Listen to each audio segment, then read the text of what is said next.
Daging ayam merupakan salah satu sumber protein yang paling populer di seluruh negara. Sayangnya, tidak semua daging ayam yang dijual di pasaran itu baik untuk dikonsumsi.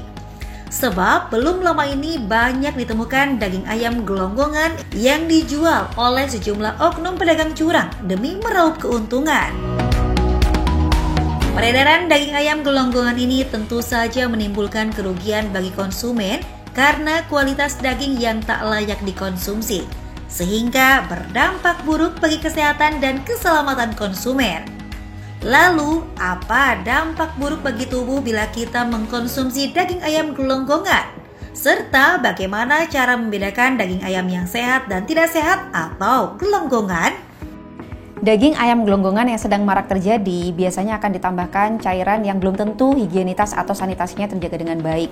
Sehingga apabila ayam gelonggongan tersebut dimasak dengan tidak sempurna, maka otomatis paparan infeksi seperti bakteri, virus seperti misalkan E. coli, resiko disentri, atau misalkan leptospirosis dan infeksi yang lainnya akan mudah terjadi. Cara paling mudah untuk membedakan apakah daging tersebut sehat atau dagingnya tidak sehat seperti daging gelonggongan adalah pada umumnya daging gelonggongan itu dia karena ditambahkan cairan maka dia konsistensinya lebih lembek dan juga permukaannya biasanya dia akan lebih mengkilat, sedangkan kalau pada daging yang alami dia biasanya lebih kenyal dan lebih bagus. Warnanya pun juga biasanya akan berbeda ya, pada yang biasanya gelonggongan dia lebih pucat karena ditambahkan cairan. Dan dari baunya pun juga akan berubah karena biasanya kalau ditambahkan cairan atau dia tidak fresh biasanya baunya akan lebih anyir. Daging ayam gelonggongan tidak lagi mengandung nutrisi yang baik karena sudah mulai membusuk. Menurut sejumlah penelitian kesehatan, daging ayam gelonggongan sangat mudah terkontaminasi bakteri, virus, dan organisme kecil seperti protozoa. Sehingga daging ayam gelonggongan ini sangat berisiko menyebabkan berbagai penyakit. Di antaranya penyakit yang menyerang sistem pencernaan manusia, yang diawali dengan reaksi negatif dari tubuh seperti mual, muntah, disentri, dan diare. Bahkan keracunan yang berakibat fatal dapat menyebabkan gangguan hormonal. Apabila kita terus-menerus mengonsumsi daging ayam gelonggongan, maka salah satu efeknya adalah gangguan ke arah pencernaan. Misalkan tadi bisa memicu ke arah diare, atau misalkan ke arah infeksi pencernaan lain ya, misalkan ke arah disentri, atau bisa juga ke arah gangguan dari penyerapan nutrisi, karena ususnya cenderung mengalami radang atau infeksi. Kemudian dalam jangka panjang, apabila cairan tersebut ternyata juga mengandung logam atau zat-zat lain yang tidak baik, maka otomatis akan beredar dalam seluruh tubuh kita sehingga akan membuat orang tersebut imunitasnya juga terganggu dan tidak menutup kemungkinan juga akan bisa mengganggu ke arah hormonal. Nah pemirsa, tetap waspada ya dan selalu selektif dalam memilih daging ayam untuk dikonsumsi. Jangan sampai niat membeli makanan sehat justru berujung membahayakan kesehatan keluarga.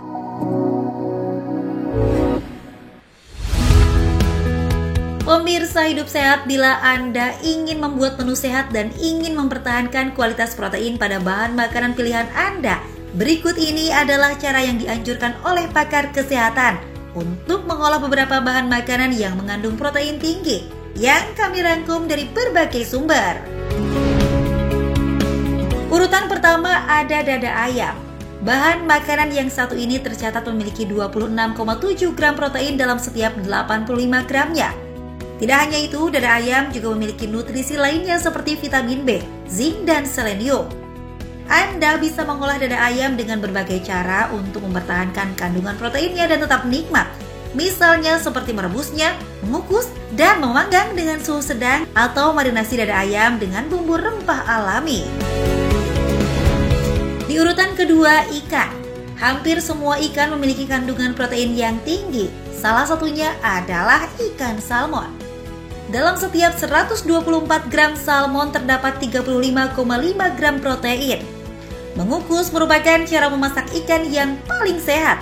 Dengan mengukus, maka nutrisi pada ikan tidak banyak yang hilang. Bahkan ikan akan matang dengan sempurna dan tidak cepat kering. Teknik mengukus ini sangat cocok untuk mengolah ikan berlemak dan berdaging putih. Selanjutnya telur. Dalam satu telur yang berukuran besar atau seberat 50 gram, terdapat 6,3 gram protein. Selain merebus dan mencampurnya bersama bahan makanan lainnya seperti sayur, Mengolah telur juga bisa dengan cara dikukus atau dipanggang dengan api rendah sehingga tetap menjaga kandungan proteinnya. Ingat, jangan merebus telur terlalu lama dan memanaskannya berkali-kali. Dan yang berikutnya adalah daging sapi tanpa lemak. Dalam setiap 85 gram daging sapi tanpa lemak, protein yang terdapat di dalamnya mencapai 24,6 gram.